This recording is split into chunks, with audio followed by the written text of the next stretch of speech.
Hi, I'm Sarah Hurwitz, Multnomah County's Transportation Public Information Officer. As we get closer to summer, if you're planning on heading out to Sauvie Island, we want to give you a heads up to expect traffic delays, as the county is actively working on a culvert repair project. If you drive out to the beach on Sauvie Island, you'll see it. On Northwest Reeder Road, not far from Reeder Beach RV Park and Country Store, there's now a stoplight. That's because traffic is now reduced to one lane on this culvert overpass for safety. This year, two culverts under the road partially collapsed, and the county made repairs to the sinkhole in January and February. There's more work to do with temporary repairs that cannot start until mid-July because of an in-water work window. That's a timetable set by regulatory agencies of when crews can do work in the water and not disrupt fish and wildlife.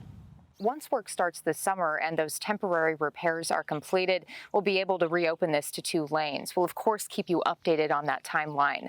As for those full repairs, they'll be made sometime in 2023. So if you're heading out to Sauvie Island this summer, prepare to wait at this light, bring some patience, and know that this is for everyone's safety.